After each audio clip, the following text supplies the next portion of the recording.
I got to the fight, to the camp, and they've contacted us and being like, we found out that you're on the run. We're kicking you off the show and you're out the final. This was my first hurdle, lad. And I'm like, fuck. They've contacted the police back home. It's all gone a bit mad. They're saying I'm not on the show. And I don't know how, but the owner of my gym, because I was like, fuck it then, I'm not fighting. Straight away, as soon as I heard that, now everyone knows I'm a criminal in the gym. People know I'm on the run. I've had to tell Bruno. I've had to explain it to Bruno. The annoying thing for me wasn't the fact that everyone found out.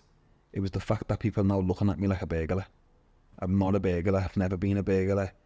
The owner of the gym was coming up to me and saying like, yeah, I know you didn't do it in that, mate, because I'm saying I never done it. He's like, I know you didn't do it, but can't you just give back the money? And I'm like, you don't understand, mate. There is no money. That man was never wronged.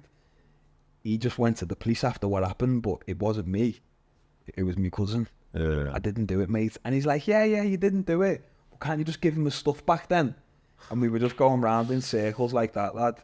And somehow, the owner of my gym went to the British consulate and got a letter off them to say that I can compete and I'm not wanted. What? And he gave it to the owner of the show, and then next minute they're like, okay, you can fight now, you're back in. Ooh, so at this point you're not on the run anymore? No, I'm still on the run. But not... 1,000,000% I'm on the run. I don't know how he got the letter, lad. Okay. I don't even know, maybe it wasn't a real letter. I don't know, lad. I don't know. It wasn't me who got it, but I was just made up to be back fighting. So I'm back fighting now. Mad.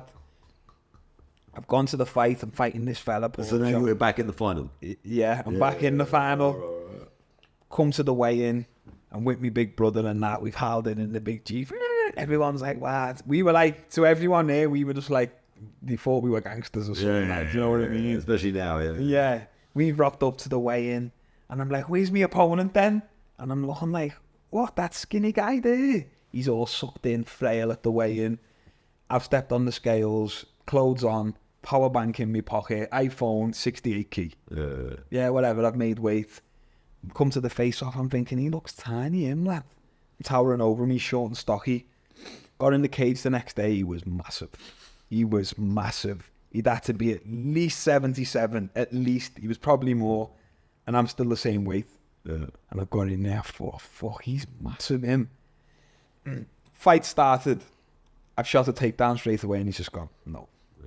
Just pushed me off with his hips, didn't even sprawl.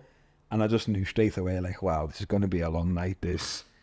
He was punching me up on the feet like I was just a jiu-jitsu guy at this point. The only thing I say had going for me, my cardio was insane. Because I just used to train that much and was obsessed. I just felt like I'd never get tired, especially being the smaller man in the fight as well. I remember at the end of like the second round, I looked at the clock, there's like 20 seconds on the clock, and I thought, fuck it. I jumped close guard, brought him to the ground and triangled him straight away. And then the timer went as I was squeezing the triangle, and I was like, fuck, his jiu-jitsu shit. He just had good wrestling, good striking, no jiu-jitsu, like in my mind. I've gone back to my corner, and my coach Aguilan and my teammate, what the fuck are you doing, lad? What are you jumping guard for? You're making us all look stupid. You got to wrestle, push him to the cage, take him down. And then I looked at Bruno, and Bruno was like, hey, yeah, you got this, lad. Just jump guard. Third round starts, run across the cage, jump guard, triangle, choke him out. Wow, okay, yeah. Nice. And then I won the belt. Lad, it was mad. Big stadium, all televised, fucking... I've got all my family are watching the live stream, all my boys back home, and that was like my first taste of like big stage something. Come out the cage, I've got paid, and I'm thinking, wow, this is a good life, this. I can see why people do this, this is nice. Every single person who won the belt that night all got offered the contract to one championship, except me.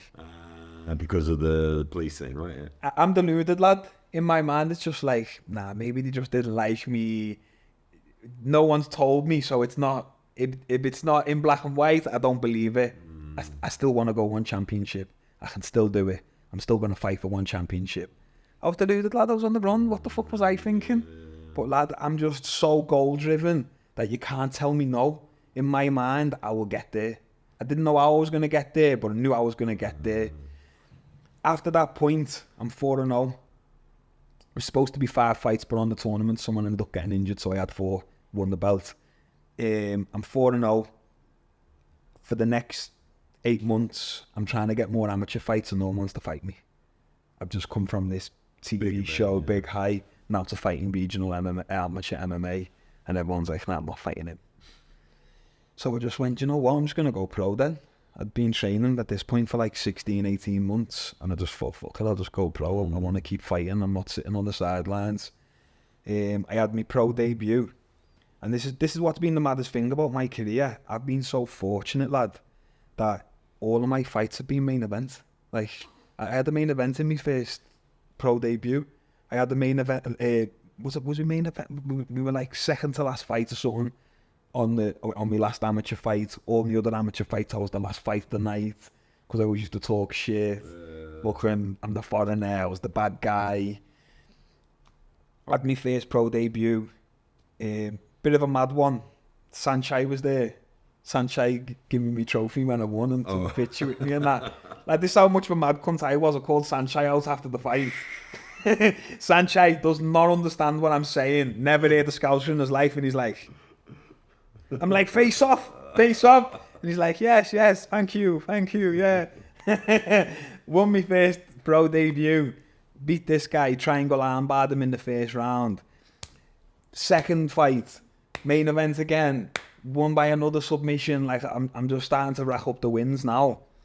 And then another opportunity comes. I'm hearing about this TV show, One Warrior series. It's run by Rich Franklin, if you heard of it. Yeah. So the first ever season of One Warrior series, the first ever episode, they done a tryout in Bangkok. If you wanted to be on One Warrior series, it was a way to get a contract to one championship. Yeah, which was still the goal. Yeah, it was still the goal at this point, because everyone around me in the gym, they're all in one championship.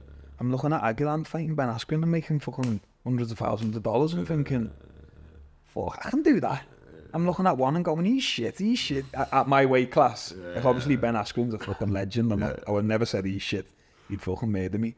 But I was looking at featherweight and going, these guys are all bums. Lad, I've always been like that. They probably would have smoked me, lad. I'm fucking 2-0, but that's the mindset I had. And I think you need that to be the best. So the goal's still one championship. I've gone to this tryout in Bangkok, me and my teammate Mustafa Radhi. It was hundreds of people there, lad. Because it was the first ever episode. Hundreds of people. And I'm thinking, like, fuck, some of these cunts are good. You know, when you just look at someone and you just go, yeah, check the cauliflowers on him, lad. But some of them were good, lad. But I just felt like some of them were missing the TV side. Yeah. Where I felt like I was good, but I had the TV side. I didn't, at that point, I'm not thinking like that. But, you know, looking back now, Brazilian guys there, they were just fucking throwing up all mad submissions, but then they can't speak English. And they're just like, thank you, yes.